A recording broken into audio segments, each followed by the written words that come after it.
अस्सलामु अलैकुम वरहमतुल्लाहि वबरकातुहू। अऊज़ु बिल्लाहि मिनश शैतानिर रजीम। बिस्मिल्लाहिर रहमानिर रहीम। रब्बि इश्रह ली सदरी व यस्सिर ली अमरी वहलुल उक़दतम मिन लिसानी यफ़क़हू क़ौली। ऐ अल्लाह ताला तो मेरा सीना खोल दे, मेरे लिए मेरा काम आसान कर दे, मेरी ज़ुबान की ग्रह खोल दे ताकि लोग वो मेरी बात समझ पाएँ। इस्लामी तारीख जो रमज़ानों की वजह से छोड़ दी गई थी, अब कल सीरत नबवी कंप्लीट हो चुकी है, इसलिए अब जो बाकी रह गई थी इस्लामी तारीख के चैप्टर वो दोबारा से शुरू हो रहे हैं। इसमें कुछ अच्छे टिप्स भी हैं, काम के हैं, ज़रूर सुनें और अमल करें। इंशाअल्लाह अल्लाह ताला आपको इसको सुनने का अजर अता फरमाएगा।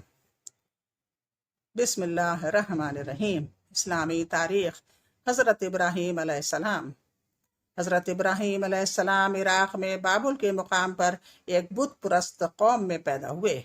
आपने अपने घर वालों और वहाँ के जालिम बादशाह नमरूद को ईमान की दावत दी, बुत परस्ती से बाज रहने की नसीहत और झूठे माबूदों की बेकसी को बड़ी क़ुव्वत और शिद्दत से बयान किया। जब वो अपने बुतों की तौहीन बर्दाश्त न कर सके तो नमरूद और इसकी कौम ने आपको आग में डाल दिया, मगर अल्लाह ताला ने आग को हज़रत इब्राहीम अलैहिस्सलाम के लिए अमन और सलामती के साथ ठंडा कर दिया और वो जिंदा सलामत आग में रहे।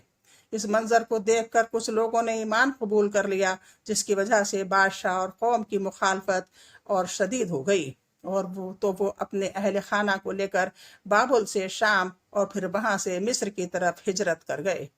अल्लाह ताला ने कुर्बानियों और आजमाइशों में कामयाब होने पर आपको खलीलुल्लाह का लक़ब अता करा। आपको खलीलुल्लाह का लक़ब अता फरमाया। हज़रत इब्राहीम अलैहिस्सलाम की 3 बीवियाँ थीं। हज़रत हाजरा अलैहिस्सलाम, जिनसे हज़रत इस्माईल अलैहिस्सलाम पैदा हुए, और अल्लाह के हुक्म से माँ और बेटे को सरजमीन मक्का में आबाद किया और फिर बाप बेटे ने मिलकर बैतुल्लाह की तामीर फरमाई। नंबर 2 हज़रत सारा, जिनसे हज़रत इसहाक़ अलैहिस्सलाम पैदा हुए और इन्हीं की औलाद से बनी इसराइल के अंबिया का सिलसिला शुरू हुआ। हज़रत कतूरा, जिनसे नंबर 3 हज़रत कतूरा, जिनसे मदीन पैदा हुए और इन्हीं के नाम पर बसने वाली कौम मदीन और एका के नाम से मशहूर हुई। हज़रत इब्राहीम अलैहिस्सलाम को अबुल अंबिया यानी नबियों का बाप इसीलिए कहा जाता है कि बाद में आने वाले तमाम अंबिया आप ही की नस्ल में पैदा हुए। हुजूर सल्लल्लाहु अलैहि वसल्लम का मोजज़ा। दरख्त और पहाड़ सलाम करना। हज़रत अली रज़ी अल्लाह अन्हु बयान करते हैं कि मक्की ज़िंदगी में एक मरतबा रसूल अल्लाह सल्लल्लाहु अलैहि वसल्लम मक्का के किसी इलाक़ा की तरफ निकले तो मैं भी आप सल्लल्लाहु अलैहि वसल्लम के साथ हो लिया। चुनाचे मैंने देखा कि रास्ते में जिस दरख्त और पहाड़ के करीब से गुजरते वो रसूल अल्लाह सल्लल्लाहु अलैहि वसल्लम से अर्ज़ करता, अस्सलामु अलैका या रसूल अल्लाह। तिरंदी 3626। एक फ़र्ज़ के बारे में, रोज़ा की अहमियत, फ़र्जियत। कुरान में अल्लाह ताला फरमाता है, ऐ ईमान वालों, जिस तरह तुमसे पहले लोगों पर रोज़ा फ़र्ज किया गया था इसी तरह तुम पर भी फ़र्ज किया गया है ताकि तुम परहेज़गार बन जाओ। सूरह बकरा 183 आयत।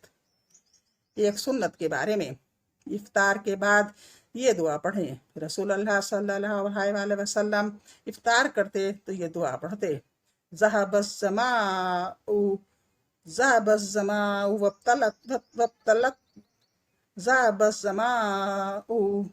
वब्तलतिल क़ुरूक़ वसबतल अजरा इंशाअल्लाह। ज़हबज़्ज़माउ वब्तलतिल क़ुरूक़ वसबतल अजरु इंशाअल्लाह। प्यास बुझ गई, रगें तर हो गई और इंशाअल्लाह अजर व सवाब भी मिलेगा। अबू दाऊद 2357। एक बार दुआ और सुन लें, ज़हबज़्ज़माउ वब्तलतिल क़ुरूक़ वसबतल अजरा इंशाअल्लाह। प्यास बुझ गई, रगें तर हो गई और इंशाअल्लाह अजर व सवाब भी मिलेगा। ये दुआ इख्तियार करने के बाद पढ़ी जाएगी। एक अहम अमल की फसीलत, रमज़ान में दुआ का कबूल होना।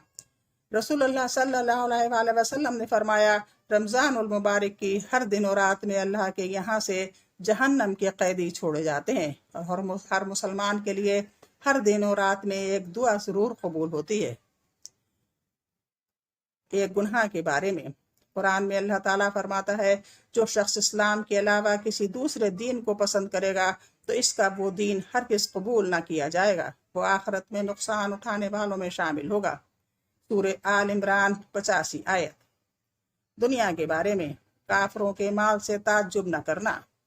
قرآن میں اللہ تعالیٰ فرماتا ہے، تم ان کافروں کے مال اور اولاد سے تعجب میں مت پڑو، کیونکہ اللہ تعالیٰ ہی میں دنیا ہی کی زندگی میں ان کافروں کو عذاب میں مبتلا کرنا چاہتا ہے، اور جب ان کی جان نکلے گی تو کفر کی حالت میں مریں گے۔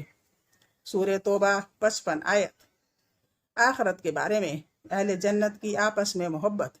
رسول اللہ صلی اللہ علیہ وآلہ وسلم نے فرمایا، جنت میں سب سے پہلے داخل ہونے والی جماعت کی شکل و صورت 14ویں رات کے چاند کی طرح چمکدار ہوگی، اور ان کے بعد آنے والے لوگوں کی شکل و صورت اور چمکدار ستاروں کی طرح روشن ہوگی۔ ان سب کے دل ایک ہی آدمی کے دل کی طرح ہوں گے، جن میں بغض، عداوت اور حسد نہیں ہوگا۔ ان میں سے ہر شخص کے لیے جنت کی ایسی دو خوبصورت حوریں ہوں گی کہ جن کی پنڈلیوں کا گودا باہری ہی سے نظر آ رہا ہوگا۔ بخاری 3246۔ طب نبی سے علاج، مسواک کے فائدے۔ رسول اللہ صلی اللہ علیہ وآلہ وسلم نے فرمایا، مسواک منہ کی صفائی اور خدا کی رضامندی کا ذریعہ ہے۔ علامہ ابن قیم رحمۃ اللہ علیہ مسواک کے فائدے میں لکھتے ہیں، یہ دانتوں میں پیدا کرتی ہے، مسوڑھوں میں مضبوطی پیدا کرتی ہے، اور منہ کی بدبو ختم ہو جاتی ہے، دماغ پاک و صاف ہو جاتا ہے، یہ بلغم کو کاٹتی ہے، نگاہ کو تیز اور آواز کو صاف کرتی ہے۔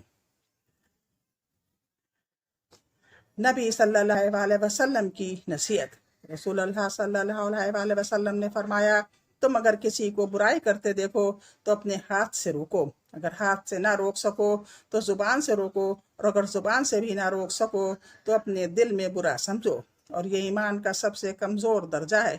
مسلم 177۔ بس اتنا ہی، انشاءاللہ کل پھر ملاقات ہوگی اس اسلامی تاریخ کو لے کر انشاءاللہ۔ اللہ حافظ، السلام۔